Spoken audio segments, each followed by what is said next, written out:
Hello student, welcome back. आज हम लोग बहुत ही इंपॉर्टेंट टॉपिक डिस्कस करने वाले हैं, that is valency and electronic configuration. तो हो सकता है ये लेक्चर थोड़ा सा लेंदी हो जाए, बट कॉन्सेंट्रेट करिए, बहुत ही इंपॉर्टेंट टॉपिक आपका आज कवर होने जा रहा है। सबसे पहले स्टूडेंट डिस्कस कर ले थोड़ा सा एटम्स एंड उसके शेल के बारे में, दैट इज एटॉमिक शेल के बारे में। तो इसमें आपको थोड़ा सा एक आइडिया आ जाएगा कि हम क्या डिस्कस करने वाले हैं।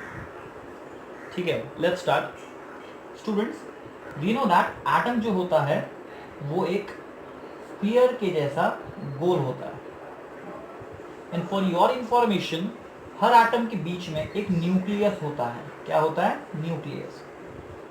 न्यूक्लियस, इस न्यूक्लियस के बारे में मैं बताऊंगा बाद में। अभी फिलहाल समझ लीजिए एक न्यूक्लियस होता है और इस न्यूक्लियस का चार्ज होता है पॉजिटिव। ठीक है, न्यूक्लियस का चार्ज होता है पॉजिटिव। अब न्यूक्लियस के बाद जो आप ये पहला सर्कल देख रहे हो, इसको कहते हैं शेल।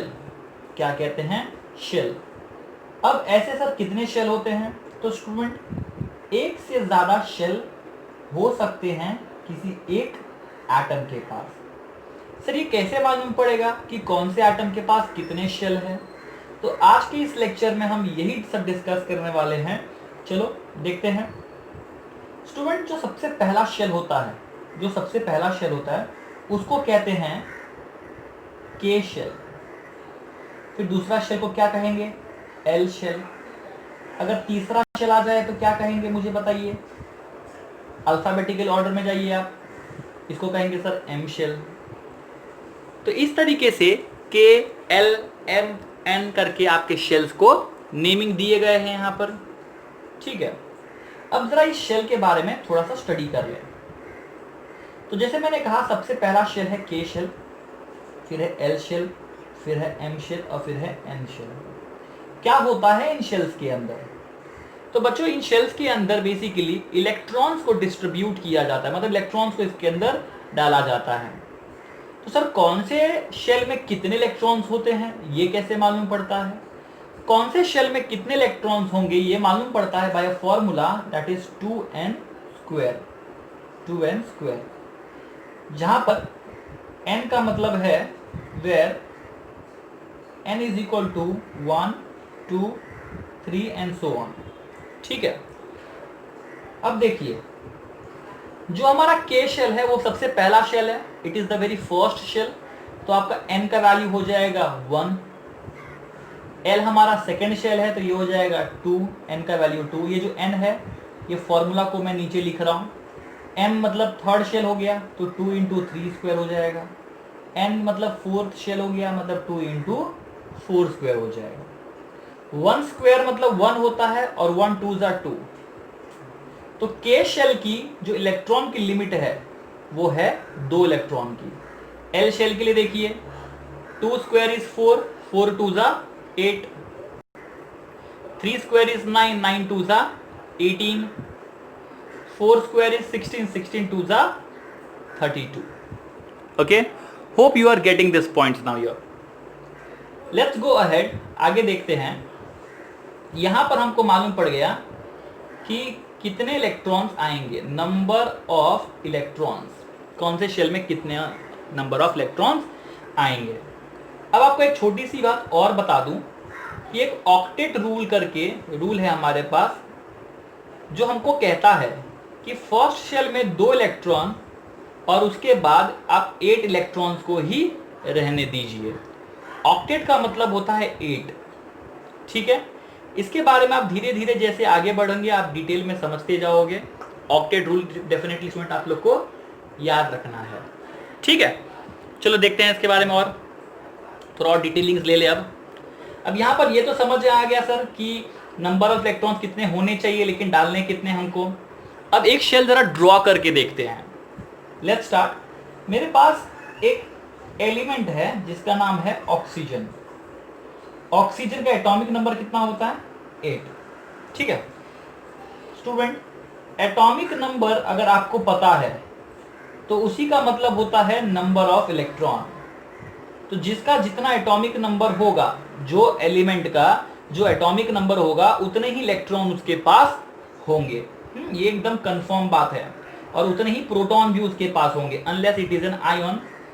तो उसके पास इलेक्ट्रॉन्स और प्रोटॉन की गिनती एटॉमिक नंबर जितनी ही होगी। चलो देखते हैं अब 8 इलेक्ट्रॉन को हम कैसे डिस्ट्रीब्यूट करेंगे। Let's learn. तो यहां पर स्टूडेंट 8 इलेक्ट्रॉन्स को देखो, इसके लिए ऑक्सीजन के लिए मैं एटॉमिक शेल ड्रॉ करने जा रहा हूं। ये मैंने न्यूक्लियस बना लिया पहले, और ये आ गया मेरा फर्स्ट शेल। ठीक है, टोटल नंबर ऑफ इलेक्ट्रॉन्स कितने 8। तो यहां पर देखो मैं आपके थोड़े रेफरेंस के लिए, एग्जामिनेशन में ऐसा करने की कोई जरूरत नहीं है। 1 2 3 4 5 6 7 8, ये मैंने 8 इलेक्ट्रॉन बना लिए। ये रफ वर्क है बेसिकली, मगर मैं यहां पर कर रहा हूं ताकि आपको समझ में आ जाए। तो आप देखो फर्स्ट शेल में कितने इलेक्ट्रॉन्स एंटर कर सकते हैं, ओनली 2 इलेक्ट्रॉन्स। तो यहां से 2 इलेक्ट्रॉन को मैं निकाल के यहां पर डाल देता हूं।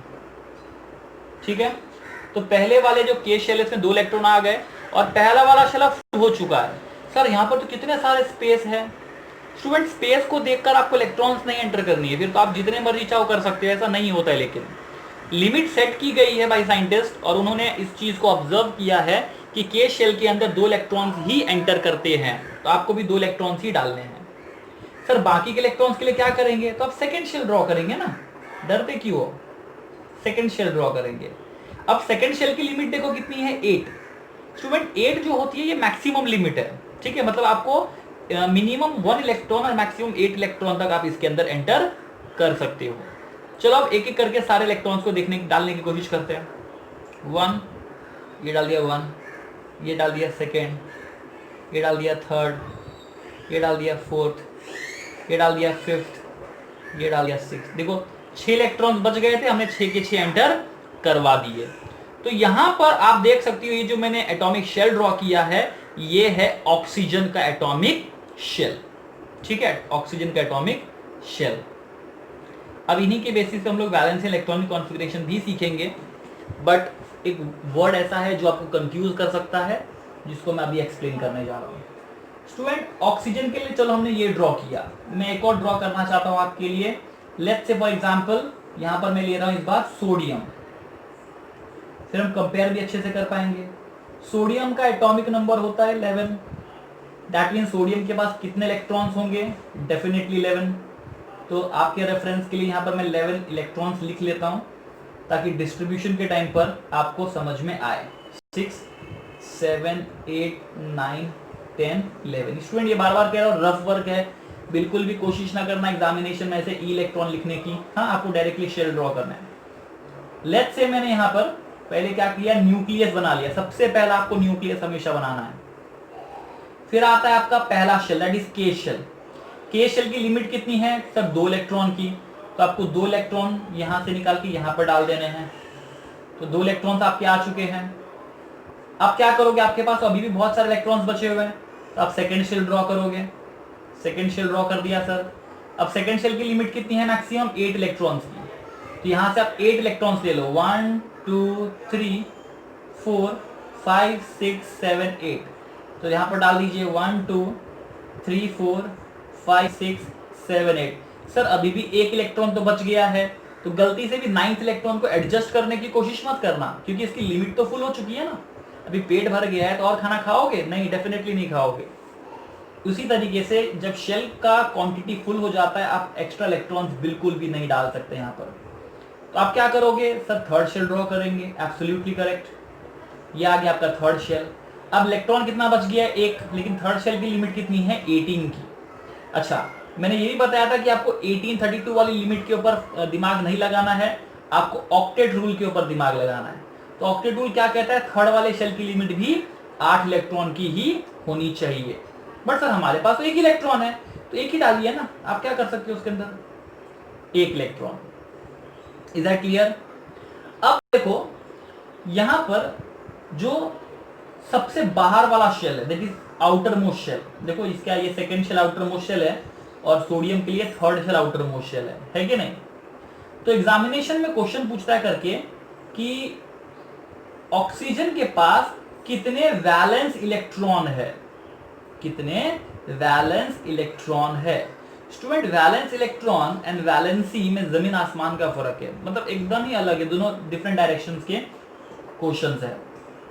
जो सबसे बाहर वाला शेल होता है ना, जिसको हम लोग आउटर मोस्ट शेल कहते हैं, क्या कहते हैं, आउटर मोस्ट शेल। स्टूडेंट उसी आउटर मोस्ट शेल को वैलेंस शेल भी कहा जाता है। ठीक है, आउटर मोस्ट शेल को ही क्या कहते हैं, वैलेंस शेल कहते हैं। समझ में आया? तो एक नोट्स आप बना लो, यहां पर मैं आपको एक नोट्स दे रहा हूं। नोट्स ये एग्जामिनेशन में क्वेश्चन आता है, इसके लिए आपको नोट्स जैसे लिख कर दे रहा हूं मैं। Electron present in valence shell, electron present in valence shell are called valence electron, are called valence electron. मैं बार बार कह रहा हूं कि वैलेंस इलेक्ट्रॉन और वैलेंसी अलग अलग कंसेप्ट है। ठीक है, अब जैसे एग्जाम में पूछिए आपके कि ऑक्सीजन के पास कितने वैलेंस इलेक्ट्रॉन है, ऑक्सीजन के पास कितने वैलेंस इलेक्ट्रॉन है। तो देखो आप कैसे पता करोगे, आप पहले शेल पर ध्यान नहीं दोगे, आप सबसे बाहर वाले शेल पर ध्यान दोगे खाली। तो सबसे बाहर वाले शेल में देखो 1 2 3 4 5 6, only 6 electrons, there are only 6 electrons in the outermost shell. Outermost shell means valence shell, right? So यहां पर आप कहोगे ऑक्सीजन के पास 6 वैलेंस इलेक्ट्रॉन है। अच्छा, सोडियम के पास कितने वैलेंस इलेक्ट्रॉन है? क्योंकि सोडियम का आउटर मोस्ट शेल तो ये है, तो सर सोडियम के पास 1 वैलेंस इलेक्ट्रॉन है। Exactly my dear student, sodium के पास सिर्फ और सिर्फ एक ही वैलेंस इलेक्ट्रॉन है। ठीक है, तो आपको यहां पर वैलेंस इलेक्ट्रॉन का कंसेप्ट समझ में आ गया होगा। और वैलेंस इलेक्ट्रॉन पे जैसे मैंने कहा 1 मार्क्स का क्वेश्चन कभी कभी एग्जामिनेशन में पूछ लेते हैं, अगर आपकी नसीब अच्छी रहेगी तो।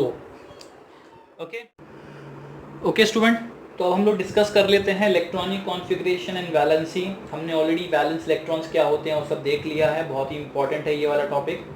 यहाँ पर स्टूडेंट मैंने 5 इंपॉर्टेंट एलिमेंट ले लिए हैं, मतलब रैंडम ले लिया है, वैसे कुछ नहीं कि यही इंपॉर्टेंट है, मैंने रैंडम एलिमेंट लिया हुआ है। और ये रैंडम एलिमेंट जैसे ही आपके इसके हम लोग डिस्कस करने वाले इलेक्ट्रॉनिक कॉन्फ़िगरेशन, मैं आपको बताऊंगा कैसे वैलेंसी निकालते हैं। और इलेक्ट्रॉनिक कॉन्फ़िगरेशन वैलेंसी को एक्सट्रैक्ट करने के बाद मैं आपको एक नया चीज़ बताऊंगा कि आयन को कैसे लिखा जाता है। ठीक है, मतलब इन सिंबल्स को पॉजिटिव और नेगेटिव चार्ज किस तरीके से दिया जाता है। Let's start now. अब देखिए यहाँ पर एटॉमिक नंबर है सबसे पहला हमारे पास 1। ठीक है, आपको हमेशा दिमाग में एक बात रखनी है कि हर एक एलिमेंट को लाइफ में स्टेबल बनना है। क्या बनना है? स्टेबल बनना है। और स्टेबल बनने के लिए वो ऑक्टेट रूल को फॉलो करते हैं। मतलब एलिमेंट कहते हैं कि मेरे पहले शेल में 2 इलेक्ट्रॉन्स ही चाहिए मुझे, दूसरे में और उसके बाद वाले सारे इलेक्ट्रॉन्स मतलब शेल्स में मुझे 8 इलेक्ट्रॉन्स ही चाहिए।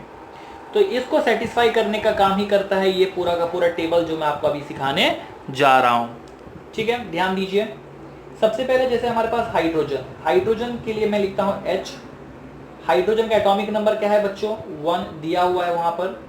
और 1 का मतलब है इसके पास सिर्फ और सिर्फ एक ही इलेक्ट्रॉन है।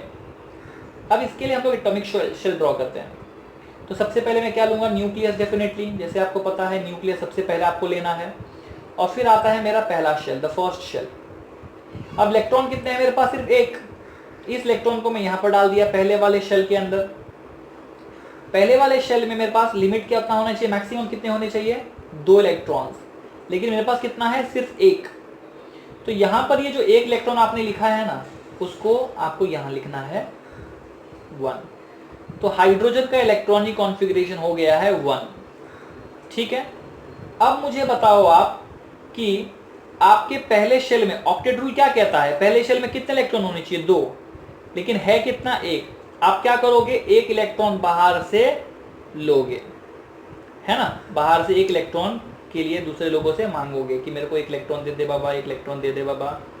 तो 1 इलेक्ट्रॉन आप जो ले रहे हो, ये जो लेने वाली प्रक्रिया है, ये जो लेने वाली प्रक्रिया है, ये आ जाएगी वैलेंसी के अंदर। ठीक है, ये आप क्यों ले रहे हो? क्योंकि आपके पहले शेल में आपको 2 इलेक्ट्रॉन चाहिए। चलो ऐसे नहीं समझेगा, 1-2 और एग्जांपल देखोगे तो आपको ज्यादा समझ में आएगा। बोरॉन, बोरॉन का एटॉमिक नंबर क्या है? 5। बोरॉन का एटॉमिक नंबर इज 5। मतलब इसके पास कितने इलेक्ट्रॉन्स है? 1 2 3 4 एंड 5, राइट? अब इसका एटॉमिक शेल ड्रॉ करते हैं स्टूडेंट। तो ये है पहला वाला, मतलब पहले न्यूक्लियस ड्रॉ कर लिया मैंने। न्यूक्लियस के बाद पहला शेल आएगा। पहले शेल की लिमिट कितनी है ऑक्टेट रूल के अनुसार? 2। सो 2 इलेक्ट्रॉन्स यहाँ से निकाल लेंगे and we will put your, हम लोग पहले वाले शेल के अंदर दोनों इलेक्ट्रॉन्स को डाल देते हैं। पहला शेल तो भर गया, अब सेकेंड शेल ड्रॉ होगा इसका, क्योंकि हमारे पास अभी भी पेंडिंग इलेक्ट्रॉन्स है। सेकेंड शेल ड्रॉ कर दिया मैंने, मेरे पास कितने इलेक्ट्रॉन्स बच गए? 3, लेकिन ऑक्टेट क्या कहता है कितने चाहिए? 8। चलो ऑक्टेट को बाद में देखते हैं, पहले ये 3 इलेक्ट्रॉन तो डाल दें, 1 2 3, ठीक है। तो 3 इलेक्ट्रॉन्स मैंने डाल दिए। अब देखो इलेक्ट्रॉनिक कॉन्फ़िगरेशन कैसे लिखोगे आप बोरॉन का। तो सबसे पहले देखोगे आप के शेल के अंदर कितने इलेक्ट्रॉन्स है, तो सर पहले वाले शेल के अंदर सिर्फ 2 इलेक्ट्रॉन है, तो आप लिख दोगे 2। फिर देखो सेकंड वाले शेल में कितने इलेक्ट्रॉन्स है, तो आप देख सकते हो सेकंड शेल में है 3 इलेक्ट्रॉन्स, तो कॉमा डाल के आपको सेकंड शेल का इलेक्ट्रॉन लिखना है। तो ऐसे जितने भी शेल्स होंगे हर शेल का आपको कॉमा कॉमा करके इलेक्ट्रॉन्स को मेंशन करना होता है, और वही कहलाता है आपका इलेक्ट्रॉनिक कॉन्फ़िगरेशन। अच्छा, ये तो समझ गया सर कि 3 इलेक्ट्रॉन्स हमने एंटर किया। अब इसकी वैलेंसी कैसे आपको मालूम पड़ेगी? तो देखो ऑक्टेट रूल के अनुसार हमको कितने इलेक्ट्रॉन चाहिए सेकंड वाले शेल के अंदर? 8, लेकिन है कितना? 3। तो कितना और चाहिए मुझे आप बताओ? सर हमको 5 इलेक्ट्रॉन्स और चाहिए 8 बनाने के लिए। अब एक बात जरा यहाँ पर ध्यान दो, यहाँ पर थोड़ा सा एक लॉजिक मैं आप लोगों को देना चाहता हूँ, और ये लॉजिक आप लोग हमेशा इसको याद रखो। लॉजिक कहता है कि नुकसान कहाँ पर ज़्यादा है वो हमको देखना है। देखो इलेक्ट्रॉन लेने के लिए भी एटम को बहुत एनर्जी की ज़रूरत होती है, एटम को बहुत एनर्जी की ज़रूरत होती है। तो यहाँ पर बोरॉन का जो एटम है, ये जो एलिमेंट है, इसको 5 इलेक्ट्रॉन लेने के लिए बहुत सारे एनर्जी को इकट्ठा करना पड़ेगा, जो इसके लिए बहुत ज़्यादा मुश्किल है। तो बोरॉन क्या करता है, अपने इन 3 इलेक्ट्रॉन को निकाल देता है, 3 इलेक्ट्रॉन को निकाल देता है। अगर ये तीनों इलेक्ट्रॉन को निकाल देगा, आप इमेजिन करो मैंने तीनों इलेक्ट्रॉन इसके निकाल दिए, तो क्या बन गया ये यहाँ पर? इसके पास सिर्फ 2 इलेक्ट्रॉन बच गए ना, 2 इलेक्ट्रॉन बच गए, और 3 इलेक्ट्रॉन बाहर आ गए इसके। 3 इलेक्ट्रॉन देखो बाहर आ गए इसके, राइट। तो यहाँ पर आपको क्या याद रखना है कि इजी क्या है, मतलब छोटा नंबर किसका है? इलेक्ट्रॉन निकालने वाला नंबर छोटा है या ऐड करने वाला नंबर छोटा है? मेरे को अगर ऐड करना होता तो मुझे 5 इलेक्ट्रॉन ऐड करना पड़ रहा है, लेकिन निकालने के टाइम पर मैं सिर्फ 3 इलेक्ट्रॉन को बाहर निकाल रहा हूं। तो मुझे देखना है स्मॉलेस्ट वैल्यू कौन सी है, मैं उसको लूंगा, क्योंकि 3 इलेक्ट्रॉन निकालने के लिए मुझे कम एनर्जी चाहिए, लेकिन 5 इलेक्ट्रॉन को इकट्ठा करने के लिए मुझे ज्यादा एनर्जी की जरूरत पड़ेगी। तो यहाँ पर जो भी नंबर स्मॉलर होगा वो आपकी वैलेंसी कहलाएगी। So 3 is your valency here. चलो, जिसको यहाँ पर भी क्लियर नहीं हुआ, एक और एग्जाम्पल है अपने पास, atomic number 7, that is nitrogen. यहाँ पर N लिखता हूँ मैं नाइट्रोजन का, और एटॉमिक नंबर 7। चलो इसको समझते हैं। सबसे पहले क्या ड्रॉ करेंगे? तो सर न्यूक्लियस ड्रॉ करेंगे। न्यूक्लियस ड्रॉ करने के बाद क्या होगा? तो पहला शेल ड्रॉ होगा। अब 7 इलेक्ट्रॉन है, तो E लिख देता हूँ मैं 7 टाइम, 1 2 3 4 5 6 एंड 7। तो पहले वाले शेल के अंदर 2 इलेक्ट्रॉन्स एंटर करवा दिए मैंने, 2 यहाँ से लेकर। सेकेंड शेल की मैक्सिमम लिमिट कितने इलेक्ट्रॉन्स की है? 8 इलेक्ट्रॉन्स की, ठीक है। सेकेंड शेल तो ड्रॉ कर लें पहले। सेकेंड शेल में अब एक एक करके इलेक्ट्रॉन एंटर करते हैं, 1 2 3 4 5। अब देखो सेकेंड शेल में ऑक्टेट क्या कहते हैं, कितने इलेक्ट्रॉन होने चाहिए? 8, लेकिन हमारे पास कितना आया है? सिर्फ 5। हमको और कितना चाहिए? 3 इलेक्ट्रॉन्स और चाहिए हमको 3 इलेक्ट्रॉन्स और चाहिए। आप 5 इलेक्ट्रॉन निकाल भी सकते हो, लेकिन आप ही सोचिए ना, 5 नंबर मतलब निकालने में ज्यादा एनर्जी लॉस हो रहा है ना यहाँ पर। तो आप क्या करोगे? 3 इलेक्ट्रॉन्स को अंदर आने दोगे, 3 नंबर को आप अंदर आने दोगे। तो वो जो इलेक्ट्रॉनिक कॉन्फ़िगरेशन पहले देखो क्या बना है। पहले शेल में कितने इलेक्ट्रॉन? 2 इलेक्ट्रॉन। दूसरे शेल में कितने इलेक्ट्रॉन्स? 5 इलेक्ट्रॉन्स। 5 इलेक्ट्रॉन्स। दूसरे शेल में कितने इलेक्ट्रॉन्स? 5 इलेक्ट्रॉन्स। तो 5 इलेक्ट्रॉन्स अगर है, अब इसकी वैलेंसी क्या होगी? तो सर इसकी वैलेंसी होगी 3।